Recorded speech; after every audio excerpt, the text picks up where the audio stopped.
In the 1619 project essay Church, written by Athea Butler, conveys the history of African American churches, its depth, giving African Americans a sense of freedom, faith, and activism. Butler uses personal testimonies, historical references, and religious rhetoric to express the significance of churches to Black Americans, connecting it to the Ku Klux Klan, which predominantly targeted African American churches because the Klan was a church terrorist group that attacked them.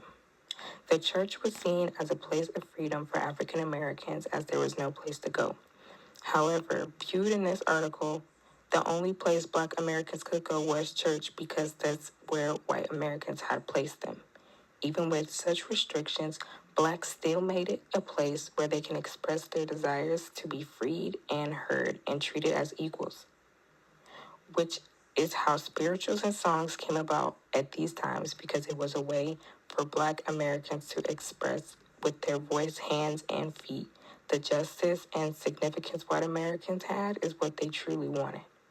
Many churches were used for community services and involved in the civil rights movement to worship freedom. In our chapter to church, our overarching theme is how church was used as a place for Black communities to come together and find common ground between one another. You can see this through examples like Reverend Brian being able to hold a boycott that stretched over 40 days. This is just one point that shows a lot of unity within the church. Also, the book that we found that ties with our chapter is called The Color of Compromise by Jamar Tisby. We picked this book because it kind of goes into the history of racism in America and looking at it through the Christian lens. One thing I found to be a parallel was how racism was like the foundation, and it was not a flaw. It was more so like it was built into America in the 1619 project. Within the Color of Compromise, it was more so seen as woven into like the Christian practices, and it wasn't just like individual. It was like within the system, and I feel like that kind of connects because overall our whole chapter was about how the church and our religion was shaped through being brought to America and how everything kind of fell in place as we all became free. 1619 Project, the overall purpose of the book was to reframe the way we view African American history. This story uses the history of Black churches as the foundation to convey that Black churches were not only for worship and praise, but a place for African Americans to have hope in being free.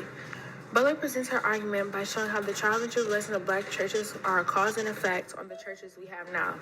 Back then, churches were overly colonized by white Americans just because they felt out of control of the Black population in these spaces. By doing this, she shows how these people didn't like the expressive freedom and independence that was presented in these churches. She does this through personal testimonies, historical references, and religious rhetoric. Many Black churches still serve as vital centers for political activism and community organization, and not only places of worship. For example, during the 2020 Black Lives Matter protests, a number of historically Black churches across the United States opened their doors as meeting spots, shelters, and food distribution centers for these protesters. This describes what Butler describes as historically Black churches were a space of hope, resistance, and leadership in the face of oppression.